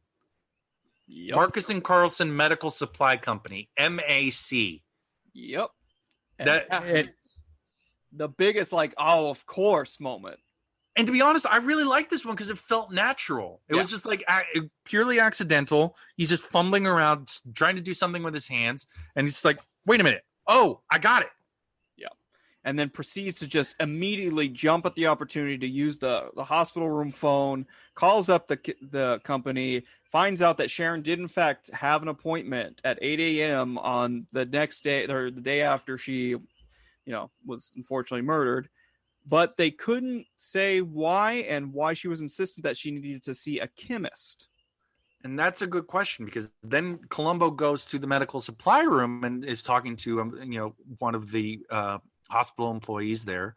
And this employee lists off what they get from MAC or from MAC. Yeah. And, they're a supplier to the hospital, so they sell a lot of things. But the only thing that has a chemical base is sutures. Aha! Sutures. So then Columbo starts asking this orderly or just employee, what's the difference of sutures? Are there different kinds of sutures? And then the orderly or the whoever works there says, hey, I'll show you an example. This guy's going to surgery right now. And we get just this funny scene of the orderly or the worker just describing, how this particular surgeon is using suture to tie up a bowel or something like that. And Columbo just looks like he's about to pass out. And it's just spot on for Peter Falk. Good for him. Bully for him for just his great acting in this moment. Yeah. And he's turning green the whole time. But to talk about sutures more specifically, we learn, and I don't know how true this is in the medical world, I imagine it's the case, but there's two types of sutures that are used in this hospital. And I imagine most hospitals. There are permanent sutures, and then there's a dissolving type of suture that, will go away after, a couple days or a couple weeks, depending on the nature of what was sewed up or sutured. So for a heart valve operation, you would not use a dissolving suture because that would be catastrophic. It would lead to death because it wouldn't maintain the connection of the valve to the heart. Exactly. It would have to be a permanent suture. So the reason that you wouldn't use a dissolving one because the pressure would cause it to dissolve in days instead of weeks. Exactly. So if this is true, and we know it just might well be, if Dr. Heidemann has dissolving sutures in his heart valve that Dr. Mayfield put in, that means he is a ticking time bomb and could die. Exactly. Oh my God, it's ingenious. First of all, because at the end of the day, it would probably be written off as just like, okay, this is heart failure. Yeah, exactly. And then we get to and that's the crux of what Mayfield wants, is that, if with Heidemann out of the way, Mayfield then gets the authority to act on his project goals, and he's able to move things forward at his pace, not Dr. Heidemann's pace. Yeah, and exactly. And John, at this point, Columbo runs back practically to Heinemann's hospital room and tries to go over his theory with Heinemann, but Mayfield, immediately on his, like a hawk, comes in, kicks him out with force, and Mayfield is like not even playing at this time, like saying like pretty much get the heck out of here, Columbo. I mean, at this point, I think that he knows that Columbo Columbo's on him. Yeah, he's on him. He has to, there's no way about it. That's the only way he would get I lost my train of thought there, but essentially, so they start talking about sutures. Yeah, Mayfield kicks him out. Columbo's waiting outside just to find, and I'm going to talk to you, Mayfield, and just follows him, all the way down the hall into an elevator, goes into Mayfield's office, and the whole time they're talking about sutures. Yeah, and Mayfield at this point is just getting frustrated. He's like, "Do you have a point, Lieutenant?" And Columbo's just like, "I'm not sure I have one." Yeah, exactly. Which I thought was funny. And then he goes on to describe what I described earlier about, Heidemann having a dissolvable suture in his heart valve. That means, if that's the case, he would be dead. But then, Mayfield drops this bomb. It's like, well, there's a reason that would never happen. Dissolving sutures are a different color. Yeah, exactly. And so this is when, like, they get back to Mayfield's office. Columbo essentially throws his entire theory at him, and Mayfield just laughs in the face of Columbo. Just starts laughing. I mean, and to an extent, I get why, because like Columbo is just saying, somebody could have dyed the suture and made it, easy to switch out and fool other people. And then Mayfield, you're right. Mayfield just starts laughing, and it's a great moment because Columbo's like literally just getting up steam. He's just gonna explain it, and then he has the murderer just laughing in his face. It's like, what do you got? You've got nothing. Yeah, this is insane. And John, what follows is probably my favorite Columbo scene. I think in any of the episodes thus far. And I got to say, like before the moment that you're talking about, I just love Columbo's surprise. Like Peter Falk sells that moment of, oh, you're trying to screw with me? Are you trying to literally just laugh in the face of this person's life? Yeah, exactly. 2 people's lives, really. Two people's lives. 3. 3, yeah. Counting Harry Alexander. 3, exactly. And boy, what follows? So with that surprise look, Columbo slams something down. I'm not sure if it was a water bottle, if it was a trash can, or what. Slams something heavy down on his desk, which shocks Mayfield because he wasn't expecting it. And then Columbo just gets pissed. And I've not seen Columbo get pissed in an episode as far as how pissed he is now, John. Like, honestly, I have in my notes, it's like the Columbo of prescription murder showed up again. Yeah, exactly. And essentially, Columbo is just pissed off and says, look, you better take care of Heinemann, because if he dies because of some sort of heart failure, whatever have you, he dies in this hospital, I'm going to do an autopsy. And in the autopsy, they can tell if he died from a heart attack or if it was dissolving sutures. So he's like, you better watch your back. You better take care of this, man. And he just checks Mayfield. Like, boom, you want to laugh at me? Here, let me throw this in your face. Boom. It's like, I'm on to you. And at this point, you are not going to be living without my eyes behind your back all the time now. Yeah. And so Columbo leaves the office, and then Mayfield freaks and calls the nurse station, asks if the medicine's gone out, which it has not. And so Mayfield finds his way to the medicine dispensing desk or whatever of the nurse, and then adds something to Heinemann's medicine. And the nurse there's like, hey, it's kind of weird that you're here on this floor. It's never really seen you here. But essentially, make a long story short, the medicine or whatever that he adds to Heinemann's medication gives Heinemann a heart attack, which makes him have to go into surgery again because Mayfield's trying to cover his tracks. Yeah, he's saying the reason for all this is that he's saying that the valve has failed and they need to replace it, blah, blah, blah, blah, blah, blah, blah, blah, blah. It's all a cover. We go to the operating room, and once again, Goldenberg is doing fantastic work here. It's great and ominous. And, we get a great moment with Columbo just observing the operation right above. The man who gets queasy and green at the sign of anything is watching this surgery like a hawk. And again, I know we talked about Billy Goldenberg's score, but High Averbeck, John. The way this particular scene is shot with just Columbo like doing the work and looking up Columbo there. Yeah, that quick tilt up and then back down. Yeah, and I want to take a moment to actually just talk. Let's talk a little bit about Columbo here. And say how much of the things that he does for people is just an act. So, like, for example, that medical supply guy. Is Columbo putting on an act of being sick at seeing a surgery? Because Mayfield is doing a surgery. Yeah. And he has no reaction. I think he does get sick, but I think he's just, at that point, his resolve is steel. He's like, look, I have to watch this like a hawk because this is my key evidence that I have to convict this son of a gun of murdering 3 people. Or murdering 2 and then attempted murder of a 3rd. Like, I have to watch. No matter if I get sick, if I puke right here in this observation booth, I need to watch this guy. Yeah, I don't know if I agree, to be honest. I think that a lot of what Columbo does is stuff to make people get him what he needs, which is information. And I get that point, but Columbo would have had nothing to gain talking with that orderly, watching the OR of the sutures. He would have had nothing to gain to fake sick, right? He would have had nothing to gain there because the information was going to be given to him no matter if he's actually observing or if he was playing or feigning ill. I mean, I get that. I just don't know if I 100% buy it, considering the reaction that Columbo has while watching Mayfield.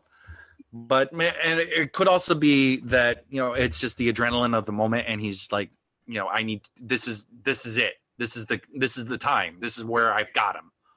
And we know that because Mayfield does another look up, and Columbo's gone. He's no longer in the observation station up there. Yeah. So the surgery finishes. Dr. Heidemann is wheeled out, but then Columbo shows up with a number of officers and other doctors.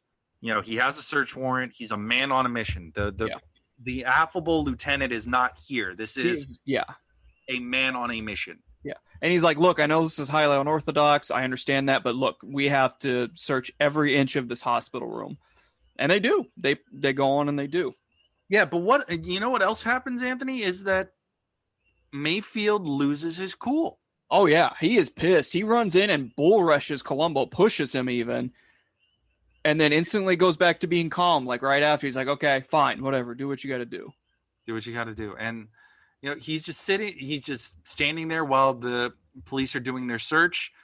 He gets searched, he being Mayfield, and nothing is found. And there's this just quick moment of Mayfield just running his hand through his hair, just getting the sweat out. And he's got this, you ain't got nothing on me, Kappa face on. Exactly. And I like that there's like a doctor and telling Columbo, like, look, I watched him the entire time. I didn't see any swap of suture. I didn't see anything highly unorthodox. It was a successful surgery. Like, he did everything by the book in this, which flabbergasts Columbo. And he makes his way back to Mayfield's office. And then, Sergeant Exposition walks in and says, like, look, we searched every inch of this room. We searched every doctor. We didn't find any suture out of place. We didn't find anything. And Columbo's like, hey, okay. I mean, maybe I guess I was wrong. And shakes Mayfield's hand and says, okay, you got me. You win. Yeah. And he leaves. And then Mayfield has this moment, where the calm breaks and he is visibly satisfied and relieved that he did this. He's finally rid of Columbo. And then Columbo rushes back in. Then he goes, oh, you almost got me, Doc. You almost got me. I just thought the whole time you were so calm and cool, collected through no matter what. And then you bull rush me. You just rushed me out of nowhere. Just this flare of anger. But what's also important is that it's in the one place where a doctor would never lose their cool, the operating room. Exactly. And the suture ends up going on the one place where nobody would have searched. Or would have thought to have searched. Which is Columbo's pocket in his sterile suit he was wearing. And lo and behold, Columbo pulls out the sutures in his pocket. And at this point, Mayfield is probably done for. as is our discussion of the episode, but not the whole episode, as we have just one more thing.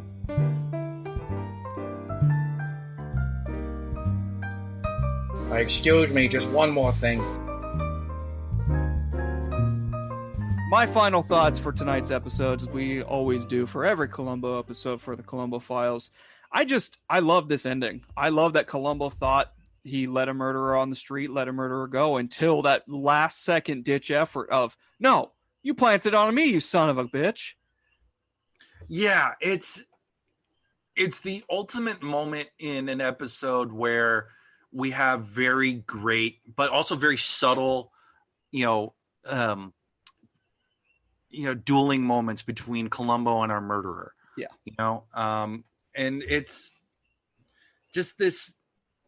It's comparable, I think, to Suitable for Framing, because that's also the another moment where Columbo just goes gotcha with the gloves and the hands, but it's different from that, John, because again, like Columbo knew, and so he planned this with the in that episode. He planned it with the gloves. He knew he was going to do this, have his hands in his pocket the whole time. This one, he literally till the last second did not figure out how the suture was placed and how it was planted on him to the last second. So that's why I just loved it, because it was just so different.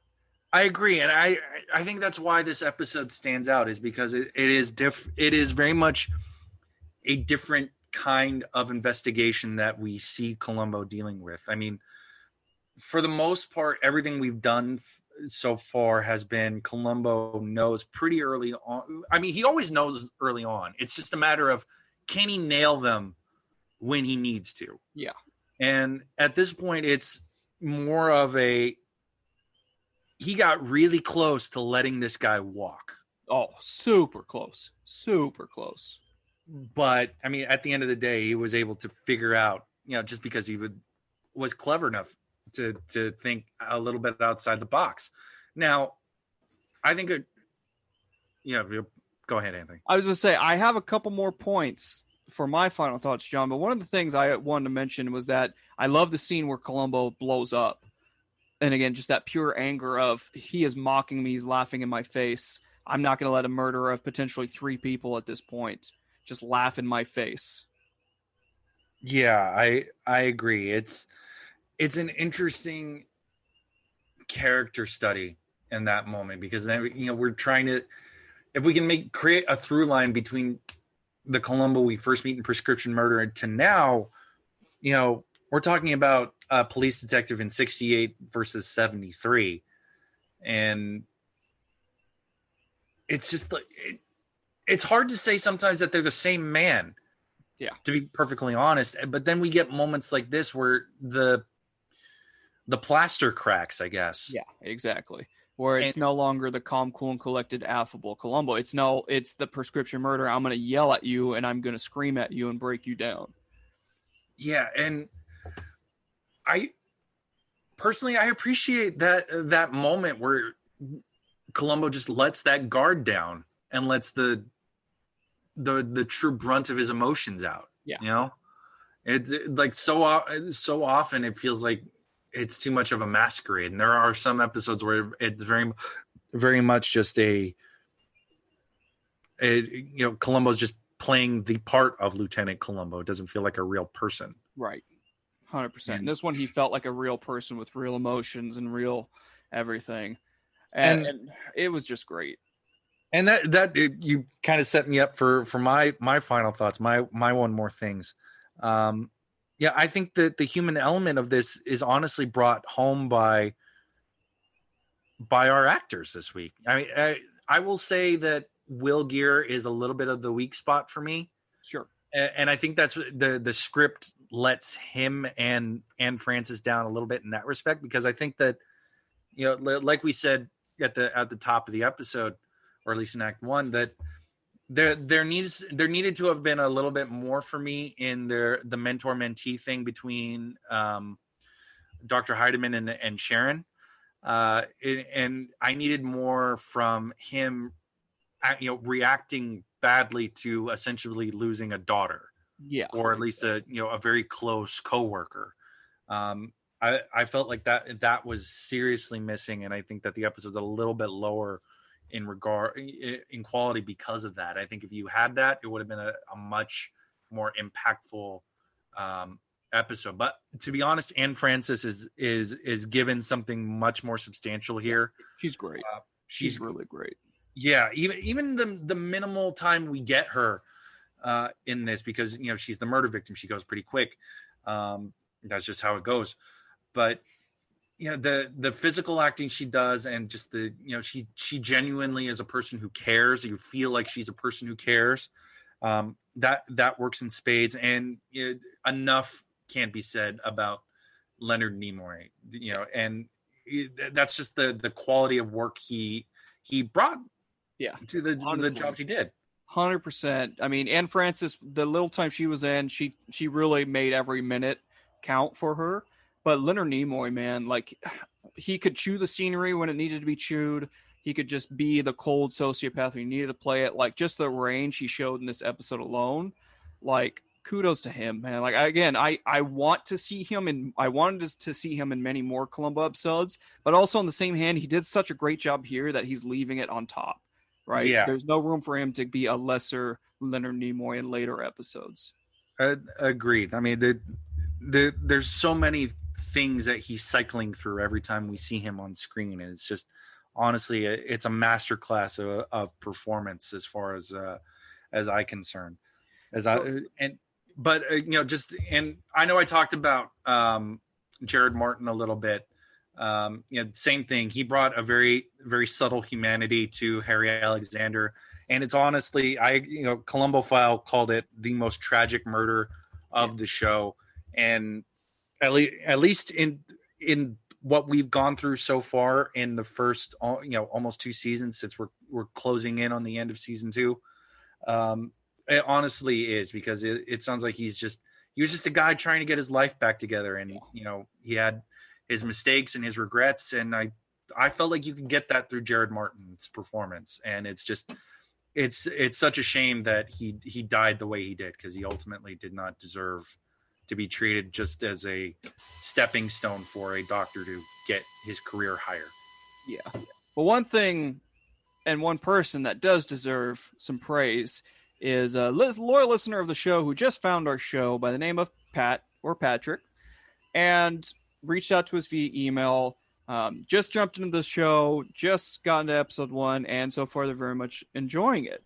And has a nice little sweet moment where we learn that our loyal listener, Pat or Patrick, whichever that person prefers, that they went to law school too, John. I know. And something that Pat does that sounds a little bit fun is that he likes to speculate which suspects Columbo apprehends would or would not get away with their crime at trial.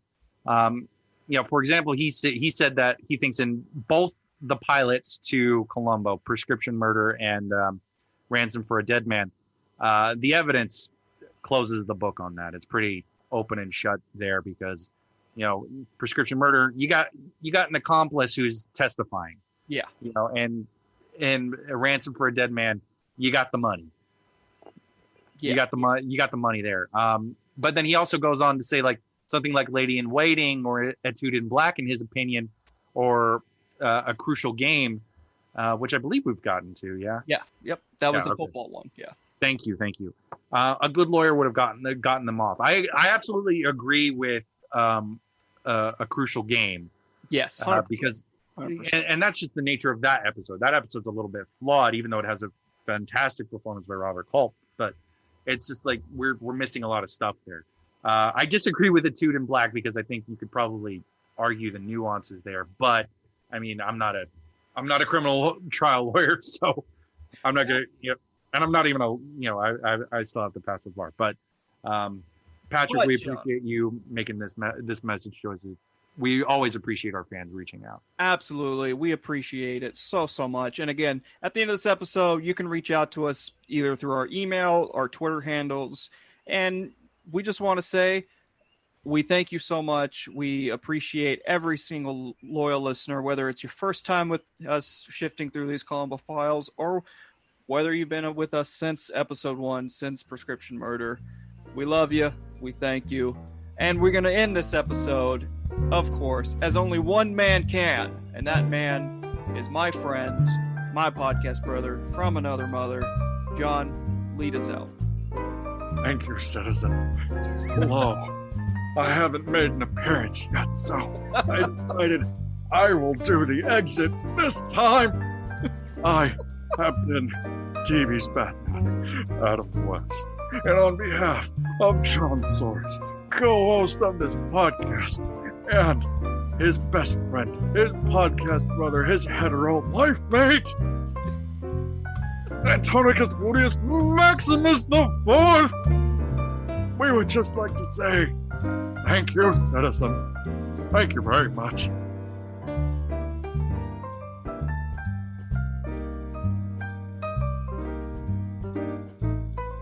Hi, this is Peter Falk, and you've been listening to an episode of the Columbo Files, hosted by the Ludic Lounge. And just one more thing. Be sure to follow us on Twitter at Ludic Lounge, Anthony at RojoLoco44, and John at just_John_0891. Or feel free to email us at theludiclounge@gmail.com.